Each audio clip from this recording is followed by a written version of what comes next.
Ground War, a 32 vs 32 larger scale domination success in Call of Duty's own right, or a Battlefield imitation gone sour. Hello, I'm PrettyTAF and welcome to my review of Modern Warfare's Ground War. As mentioned earlier, Ground War is a 64-player, cross-platform, large-scale map of domination consisting of 5 objectives spread across a large-scale map. Typically, COD has seen Capture Defend game modes become a staple of its playlists and a well-noted fan favourite. But taking this to new levels with their vehicular play switches the dynamic of the chaotic battle which ensues across the map. All-terrain transports, armoured fighting vehicles, helicopters and a lot of kill streaks makes for an insanely hellish, all-out, non-stop, balls-to-the-wall nutcase of a game mode. Currently featuring 2 maps for GR, Karst Quarry Assault and Tavorsk District. These may be 2 of the biggest maps created in the history of COD. It's all good to see Call of Duty going beyond its comfort zone in terms of map design, creativity, scale and scope. Typically, games were fought in close quarter maps of 6v6 back in the day, upgrading to 12v12 with the new gen consoles. But never before has so much been crammed into maps before. Vehicular play saw a small debut in previous COD games, but none with this scale. They also saw a positive reception in Black Ops 4 Blackout, and players loved them, so it makes sense to push the boundaries and see what they can play with. Moving on from legacy games to now, vehicles can be fun to play with, and overpowered, especially when the tanks roll their way down the streets towards hapless infantry. It can be super fun slaughtering infantry who don't have a chance, and the same goes for when you're on the 50 machine gun atop the vehicle. You definitely feel a sense of power behind the wheel.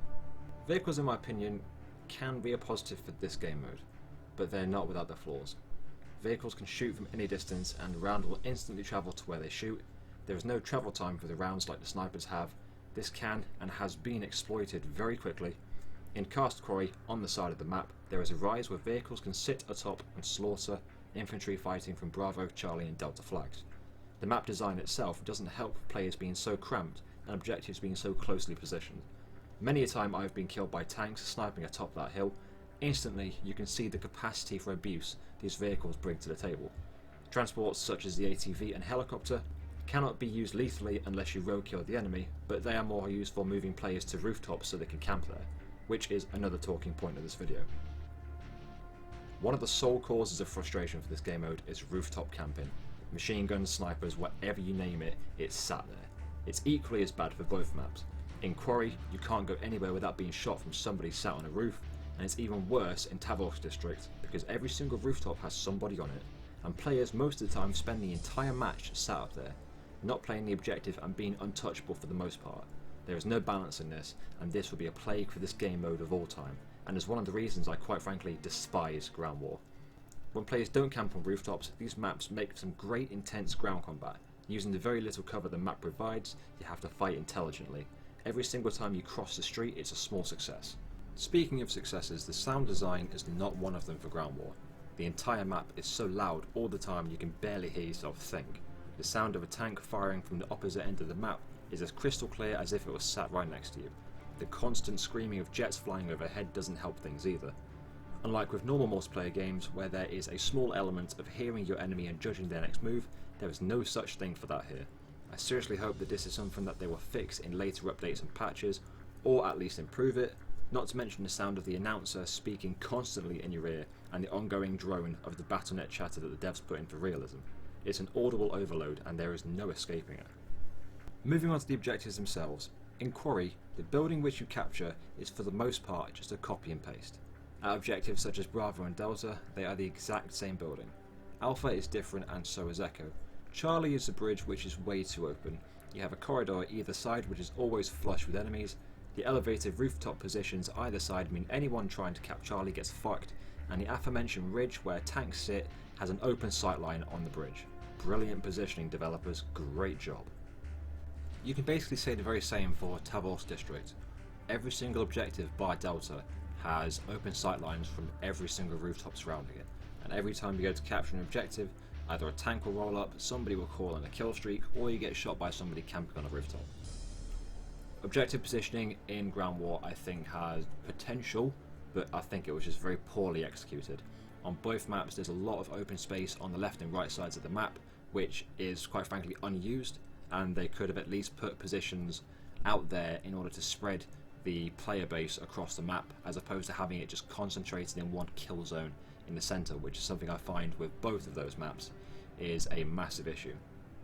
Given that so far I have said mostly negative things about this game mode, I did go to Facebook and asked in a Modern Warfare group, why do you like Ground War? Give me a good explanation for it. And there are many things that those people have taught me that I've not been able to see for myself. One thing that they mentioned is taking time to learn the dynamic of the map. And by that I mean you learn exactly how to play it like you would with any other game. You learn the sight lines, the danger zones, the red zones, where to go, where not to go, how to play, what playstyle suits the map, what different combat scenarios dictate different playstyles, and so on.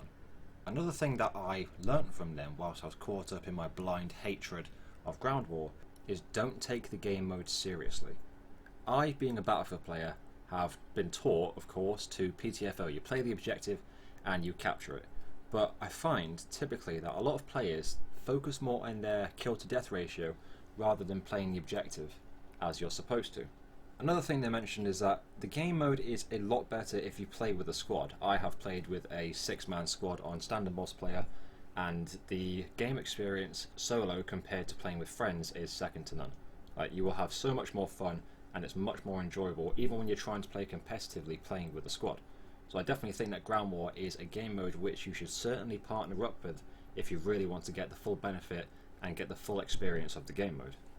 Ground War also gives you more opportunities to play a certain playstyle. For example, during standard multiplayer games, you normally have to adjust your playstyle depending on what the map is. If it's a wide open map, you know you can use assault rifles and sniper rifles more effectively. If it's a close quarters map, chances are you're not going to do as well as if you were equipped with a shotgun or a submachine gun. But just because of the variety of the different engagement distances that Ground War provides, it definitely breathes more of an opportunity for players to play however they want to without the map having to dictate a certain style. I do think that Ground War has the potential to be improved if the developers work more on patches and balancing and really focus on making it a quality game mode. But for now, I can play the game and get really mad and frustrated, but that's not because I'm a bad player, that's just purely out of passion for the game and wanting to enjoy it the very best that I can, as I'm sure a gamer such as yourself can appreciate such a manner. And having said everything I've just said prior to now, I actually went to go get some footage for Ground War for this review and ended up doing actually rather well, which just goes to show that even if you despise the game mode, I think it's a bit iffy at time to time, that if you take the time to learn and take it slowly and not try and play it all rushed like you would standard multiplayer, you'll find yourself having a much more enjoyable experience. And so that, ladies and gentlemen, brings a conclusion to my review of Ground War. If you do enjoy Ground War, do tell me why in the comments below. I would like to know your opinion on it. Maybe you could sway mine a little bit. But if you watched the video to the very end, I do thank you for watching, like and subscribe as always, and I will most definitely, hopefully, see you in the next video. So take care and goodbye.